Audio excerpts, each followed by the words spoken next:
an initiative by Technovanza VJTI. This is Purva Kulkarni, and I'm thrilled to be your host for today. VJTI was established in the year 1887 and is upholding its proud legacy of over a century filled with brilliance and educational prowess. Furthermore, it has thrived in nurturing the brightest minds of the society. Technovanza has always been the prime platform where the flame of expertise has been meritoriously passed on to light more torches. Pioneers of diverse fields, including Dr. APJ Abdul Kalam, Dr. Rajendra Singh, Mr. Kartikeya Vikram Sarabhai, and many others have graced Technovanza with their presence while progressively illuminating young minds to new areas of interest. Behold, because today we are elated to add a truly inspirational name to our glorious list of dignitaries.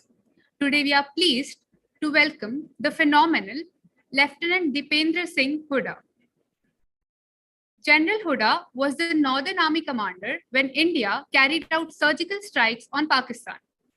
Commissioned into the 4th Battalion of 4th Gorkha Rifles on 15 December 1976, Lieutenant General Huda in his initial service served in Nagaland during the height of Naga insurgency.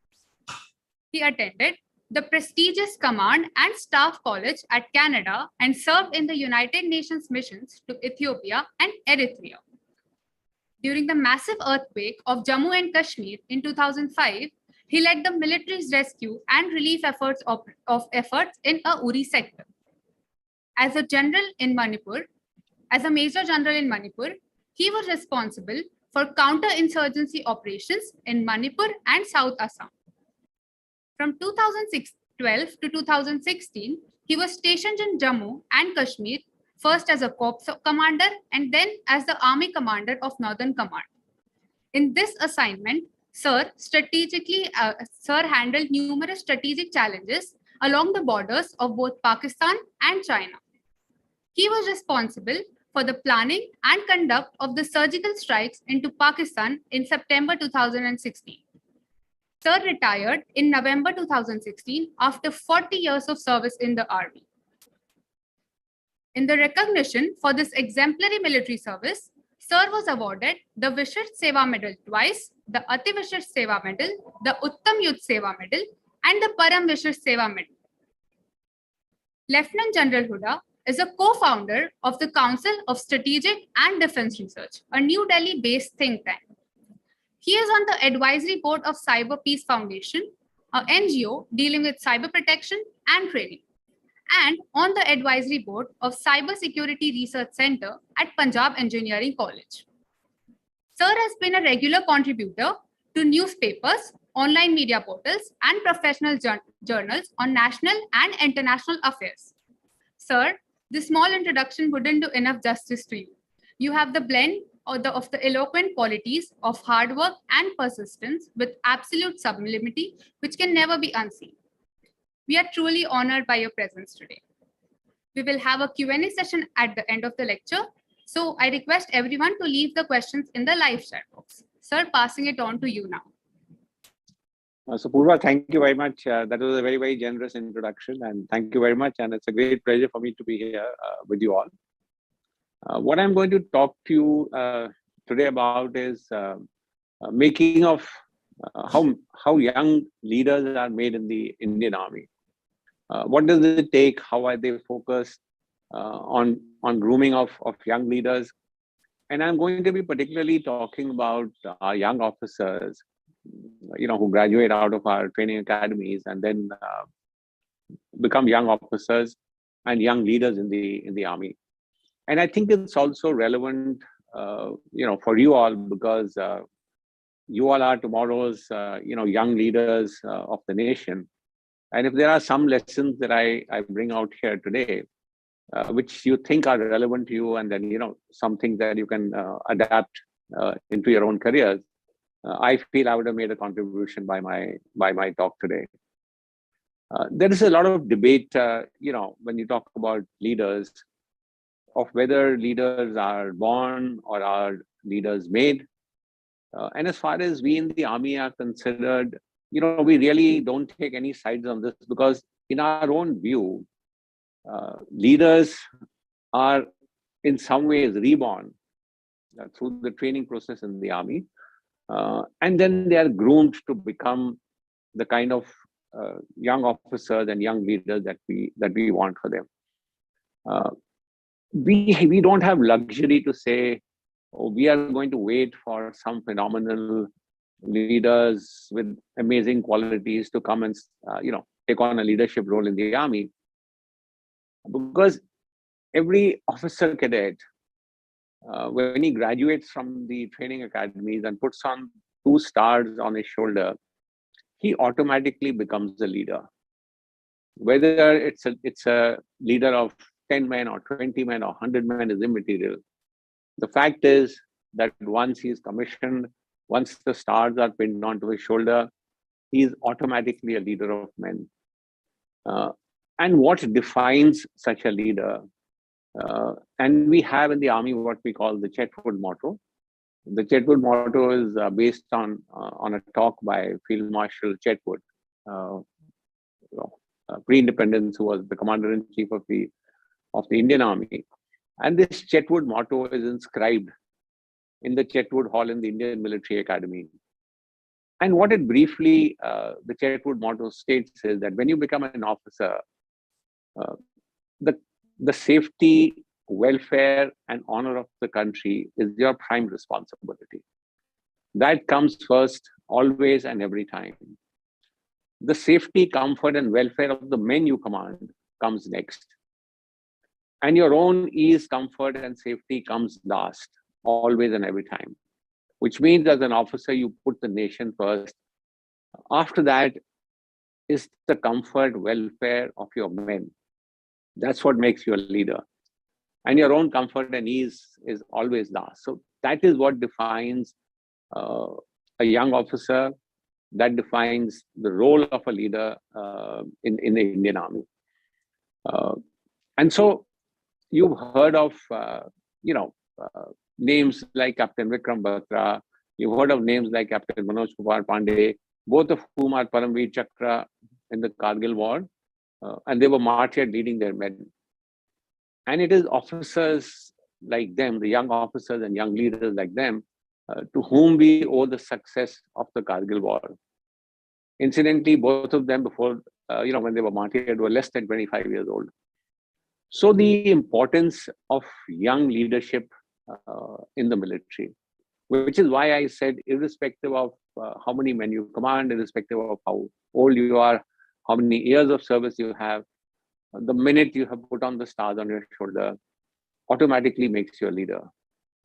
And while we remember the sacrifice and bravery of officers like Vikram Batra and Captain Pandey, there are also hundreds and hundreds of young officers today who are leading their men in areas like the Siachen Glacier, in counter-terrorist operations in Jammu and Kashmir and the Northeast, on our borders with Pakistan, on our borders with China. And so their role is extremely, extremely critical as far as we are concerned in the army. So I now come to the crux of my talk, which is how is it that these leaders are made? How is it that they are shaped? In some instances to do things which sometimes feel sort of almost incomprehensible to us. How is it that these officers are able to lead their men in such difficult and challenging conditions? And I will make 5 sort of large issues. A lot of stuff goes into making of young officers, but I'm just going to flag 5 main issues which I think are critical and important. The first is shaping of these officers in what I call a crucible of fire. So please understand that when cadets come to our training academies, they come from different cultures, different backgrounds, different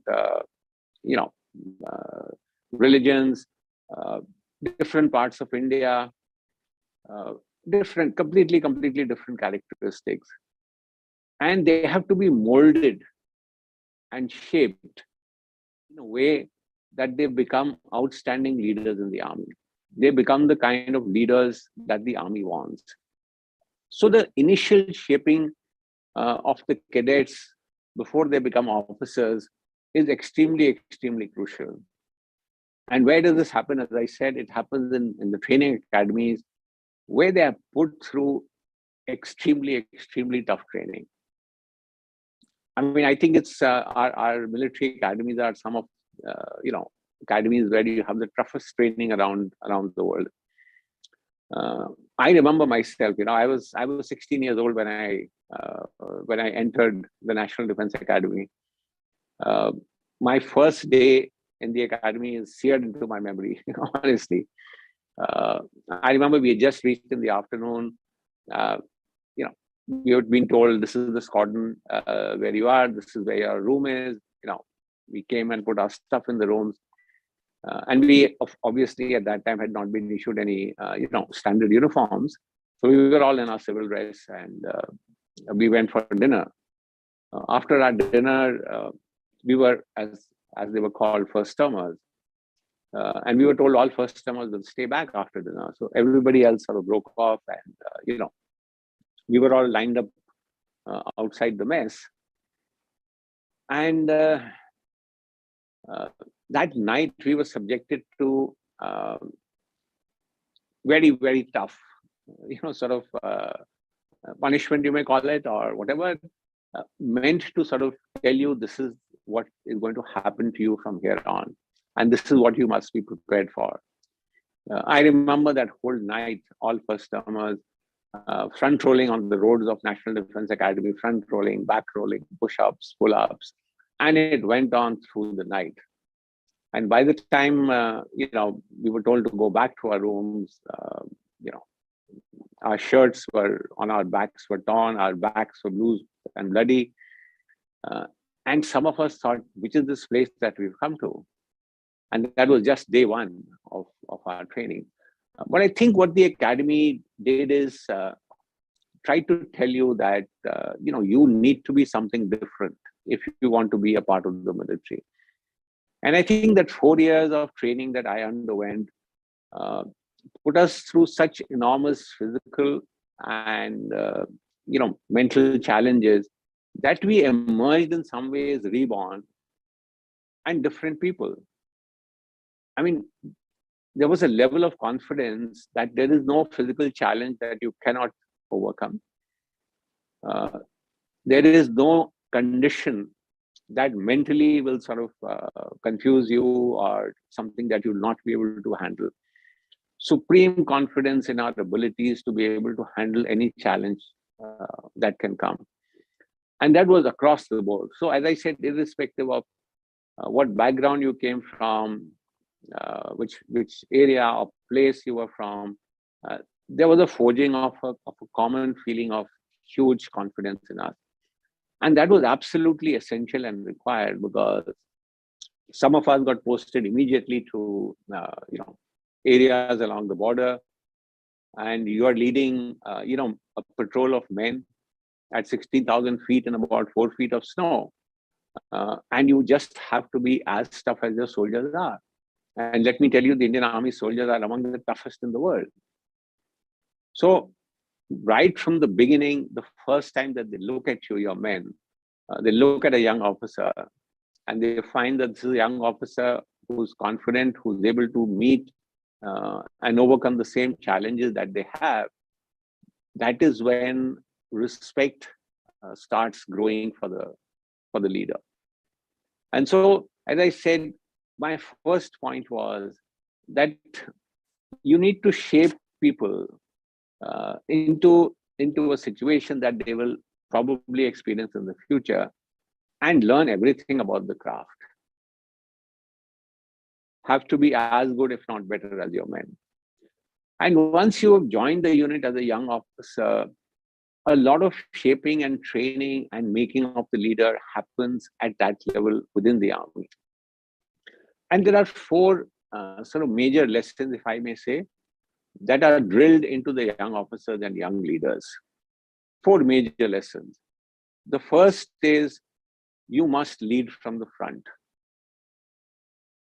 You cannot ask the soldiers to do something that you will not do. You can't sit in your room and your bunker and just tell your soldiers, you do this, you do that. And that you are not willing to be upfront with them. That is key to making of a good leader in the army. That is leading from the front. You must be able to subject yourself to the same hardships that your men undergo. And sometimes, even more. I remember what was told to us in the beginning. So let's say you're out on a patrol, a long, difficult patrol in a snowbound area. You come back very tired. You're as tired as your men are tired. But as a leader, the first thing you will do is ask your men to take off their shoes, inspect their feet, make sure nobody has any frostbite or chilblains or any other problem. Make sure they're all fine. And once you've ensured that your men are in good shape and are fine, it's only then that you go back to your room and remove your own shoes. So I'm saying you need to subject, the leading from the front means subjecting yourself to the same levels of hardship as your men. And showing that you are not behind them anywhere. In February 2016, in Jammu and Kashmir, 3 terrorists entered a building called EDI, Entrepreneur Development Institute in Pampur near Srinagar. A huge building. It has about 60 rooms, 4-story building. Civilians all vacated. There were 3 terrorists. We didn't know which room they were, where they were hiding. So we sent a team in the first night to try and locate them. And in the firefight, we lost a young officer called Captain Pawan. Next day, we sent in another team. And again, in that operation, before the terrorists were killed, we lost an officer called Captain Tushar Mahajan. Why? It's because these 2 officers were right up at the front leading their men. And that is what gains, a leader the respect that he deserves from his men. That here he is willing to take as much hardship, willing to expose himself to as much danger as his soldiers. So that is a key lesson, I think, that we try and tell all the young officers, that if you want to be a good leader, you must lead from the front. The next big lesson that is sort of drilled into the young officers is, while learning to lead, you must also learn to follow. So while it's essential that you become a good leader of your men, but you must also learn that how to follow orders. It's not all about leading, it's all about being a good follower. If your men see you as somebody who's reluctant to follow orders, who doesn't follow them to the extent that he should, tries to find a way around what orders have been given to him, then it is likely that your men will inculcate the same habit.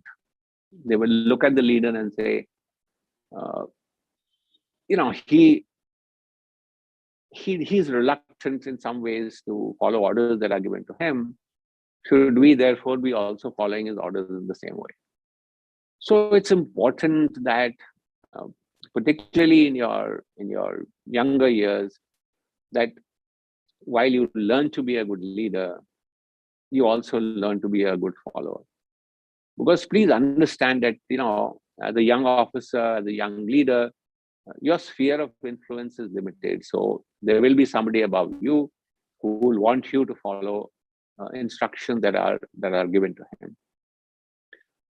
And if you want to influence your own crowd and the people you are leading, you must show them and set an example by saying that, yes, I'm willing to follow orders that are given to me, just as I want you to follow the orders that I'm giving you. So the second big lesson, as I said, is learning to lead while learning to follow. The third thing that we emphasize among the young leaders and young officers is that there is no compromise on excellence every time. It's not that you excel in one job or two jobs or on 3 tasks or 4 tasks. You must attempt to excel each and every time. You must set certain standards on which there is no compromise. See, we say in the army, there are no runners up in war. So either you are winning or you are losing. There is no in-between path.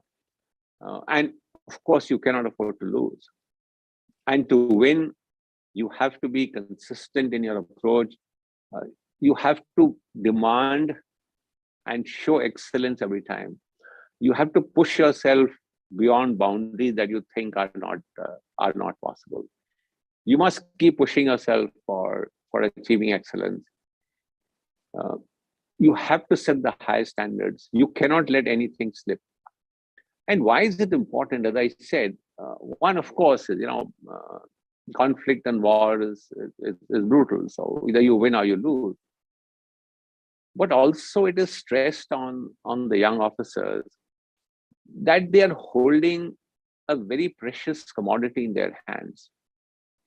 And that precious commodity is the lives of your men. After all, when you are giving orders to somebody, or you are setting standards of behavior, there is a risk of lives of the men you are commanding being lost. And that is such an enormous responsibility that you cannot just afford to slacken. So you must give off your best each and every time. And if you get into that kind of a habit of giving off your best each and every time, as they say, you become what you repeatedly do. So if your behavior is outstanding every time, if you're not compromising on excellence and standards, that is the kind of person you are going to become. You're going to become yourself as a leader, a much better person. So I just want to quote a small quote by Aristotle, who said, quality is not an act, it is a habit. So what you repeatedly do becomes like a habit. And if your habit is of excellence, of producing quality results every time, then that is the kind of leader you will become. And so, as I said in the army, the stress is, please excel every time. Please put on your best every time. It's not enough to say, I've done well, I've achieved so much success, now I can relax. No. Every time that you are put into a situation is a situation where you need to give off your best. That is what is going to make you, a good leader. Also, I think it's important to understand what is the kind of leader that people will follow. Is it somebody who's a good guy, somebody who's good-natured, somebody who's a nice person, or is it somebody who's successful? And I think there is enough evidence to show that people will follow a successful leader. A leader who is able to achieve success in most of his endeavors and most of his ventures is somebody that people will look up to, is somebody that people will be willing to follow. And so therefore, the endeavor must be, as I said, to succeed each and every time. That will make you a highly motivated kind of a leader, which people will want to follow.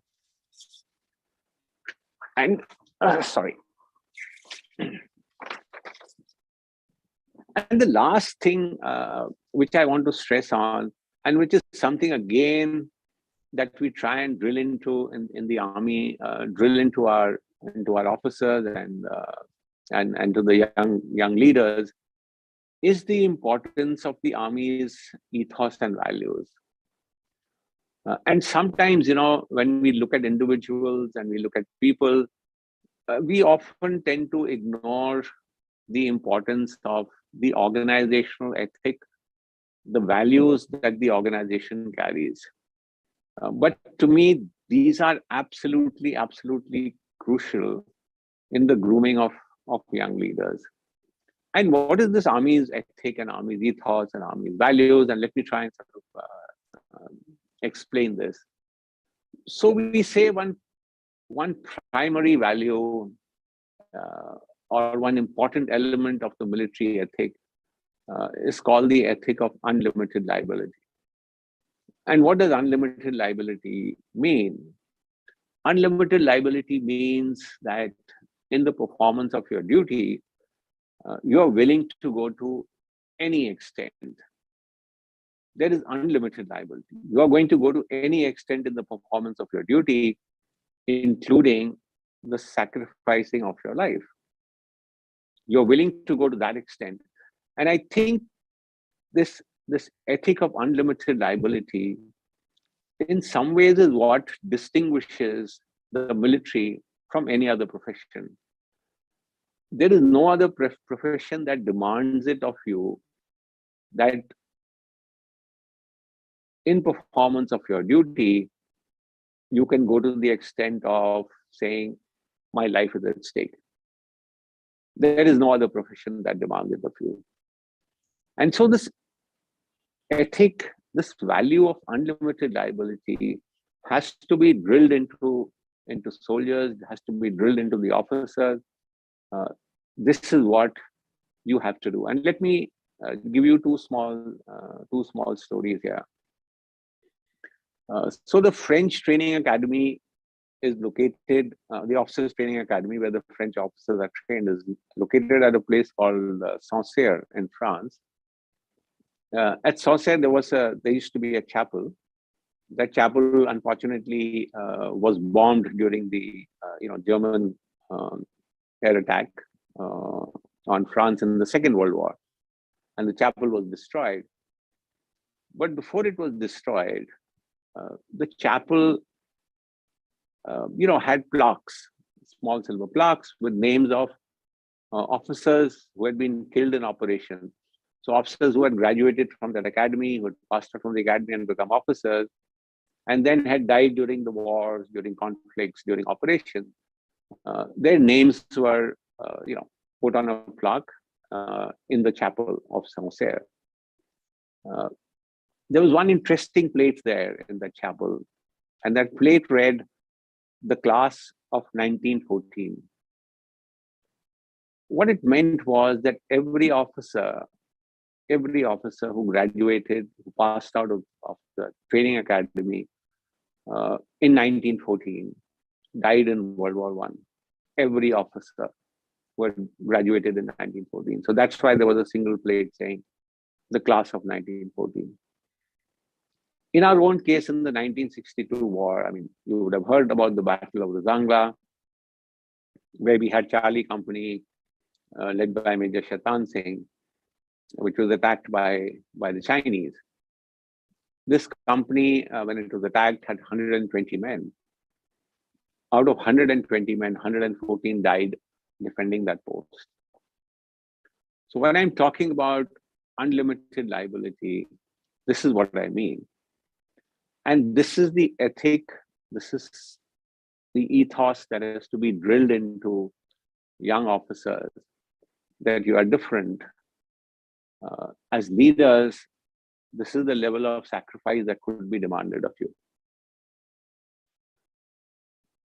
There are also values that are inculcated. There is a huge amount of focus on officers imbibing Army values. And what are these values? So these are values like integrity.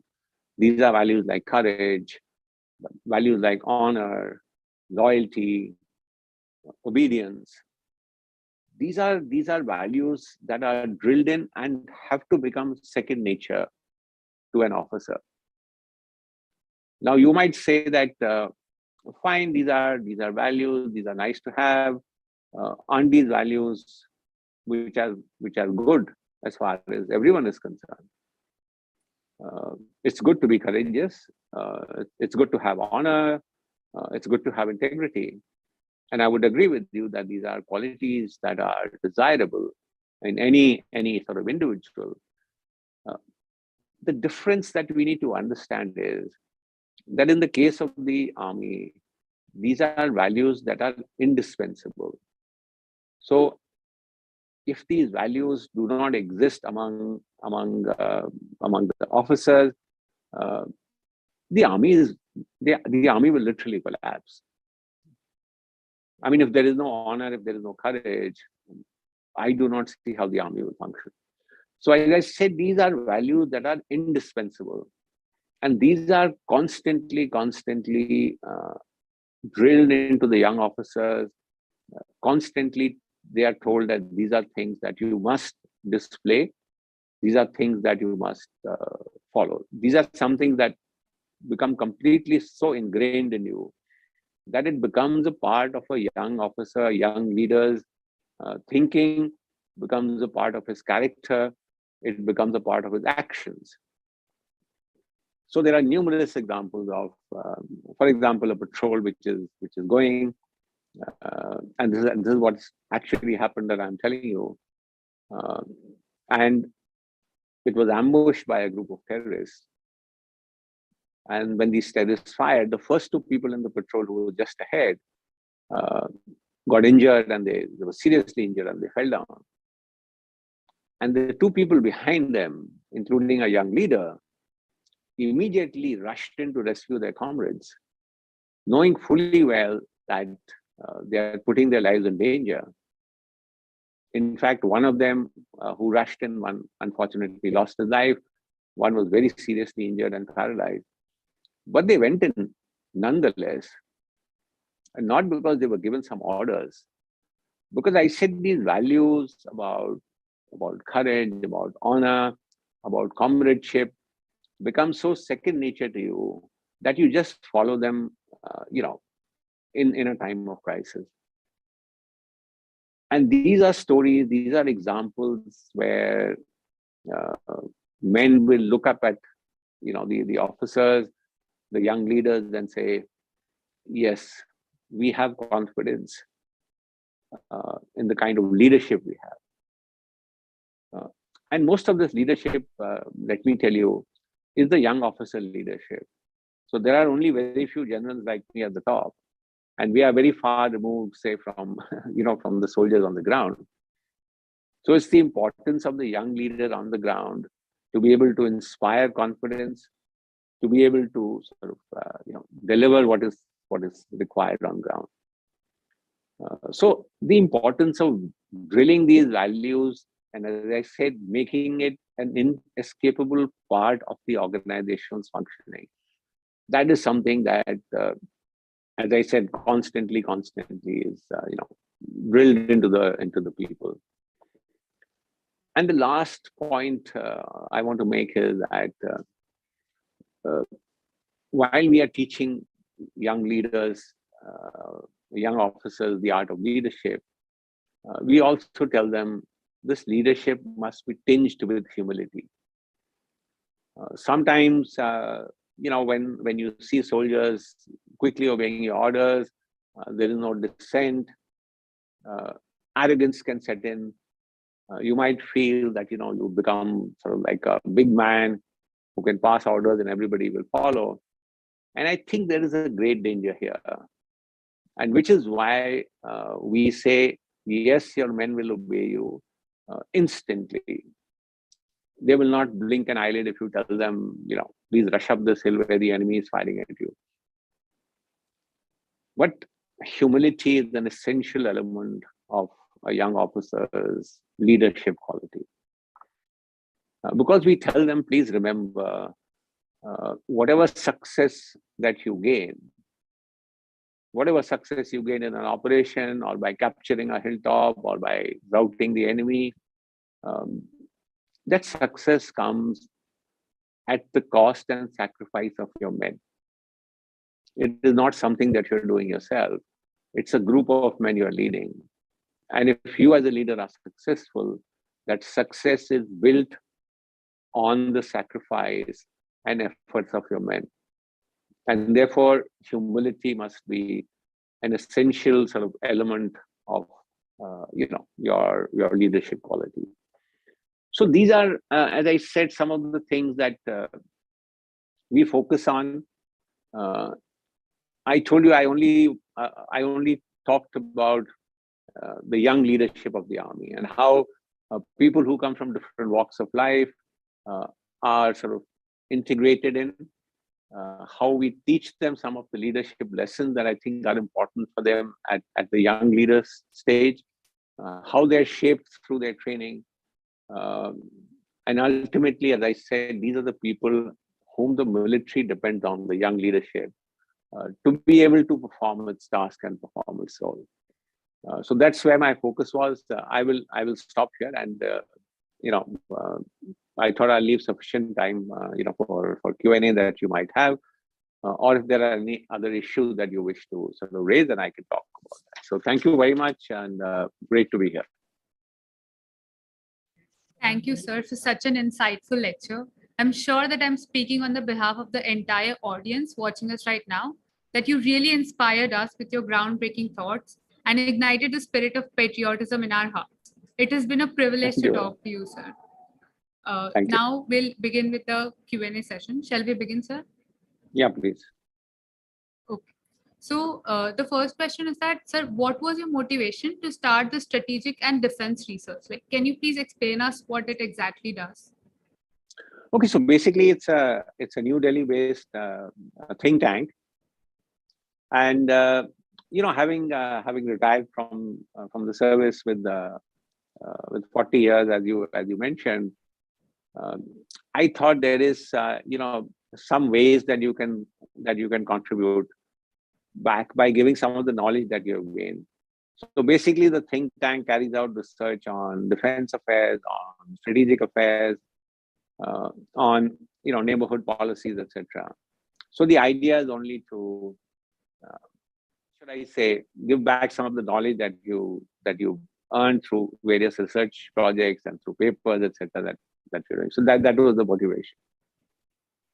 Okay. So and after after what, plus with NDA and my service included, so I joined, as I said, the NDA at 16, and I retired at 60. So after such an active life, just sitting back at home after retirement felt like, absolutely, what are you doing? So you have to do something. Yes. Okay. So the next question is that recently our forces have taken various steps to make women a major part of the defense force. So is it possible in the near future for them to serve in the infantry regiments as well? So, we, I think, have started taking some very positive steps. So earlier, women officers were only short service. Now they have become permanent. The National Defense Academy has got opened up. So let us see, where this goes, how the integration happens. I know there is this demand for women in combat arms, and they must come in the infantry. I would say let's take a graduated approach. Let's integrate them better, in wherever they are in the military. And I think the permanent commission is a very, very good first step. And for many of you who say that women should be in combat arms, I think what you should look around is also around the world where women are fully integrated into the armed forces. Women in infantry, for example, are very, very few. Even like the Canadian Army is one of the most integrated armies. So I'm not saying we should completely shut our doors to that. But as I said, can we take steps as we are taking now to integrate more women into the armed forces in permanent positions, in command positions, giving them absolutely sort of equal kind of opportunities, which earlier were not there because they were not attending certain courses which the male officers were attending. So let's get that atmosphere and opportunities going, and I think ultimately at some stage, yes, we will have women in combat arms also. Yes, sir, definitely. This answer is paving way to a much modern future. Okay, so the next question is that there has been a significant decline in the number of people opting for armed forces as a career. So how can we tackle this problem? So I don't think there is, in numbers, there is not really a problem, because thousands and thousands of people appear for, the CDS and the entrance exams for the NDA and IMA, etc. There are many people who go to the SSB, which is our service selection board. So I don't think the numbers are less. I think sometimes we feel that maybe the kind of people that we are looking for are sort of not coming. So we want to motivate people from Mumbai and from VJTI to join. So, yes, sir. Yeah, so we don't see, say from the good best colleges and in India, that there are many people who are opting. Maybe feel that there are better careers, available and better opportunities available. So I think the problem is not in numbers. The problem is in the quality of officers that we are looking for. And as I said, I would like to encourage you. And if I ask you honestly, you will say maybe 0.5% of your college students actually opt for the military. So yes, sir. So the next question is that given the increasing chances of hostilities, how can the technology advancement be used in the armed forces?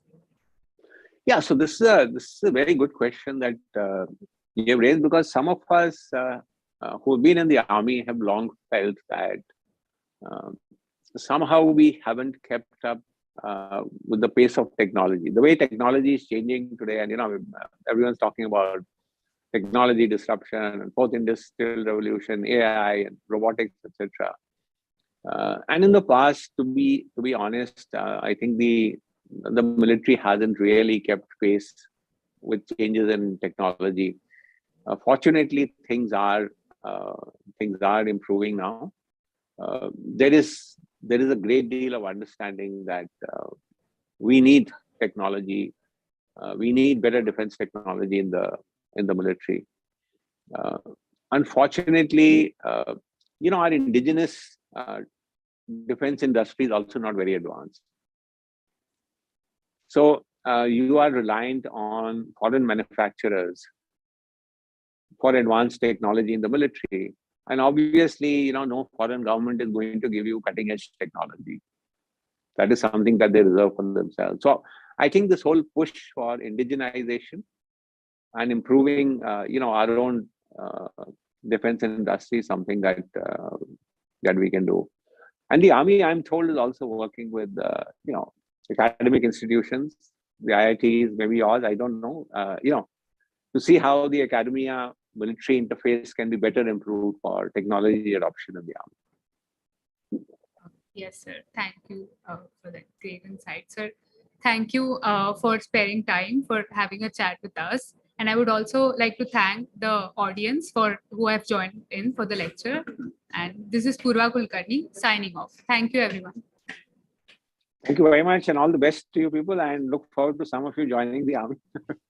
Yes, sir, sure. Okay, take care then. Bye-bye. Okay, thank you, sir.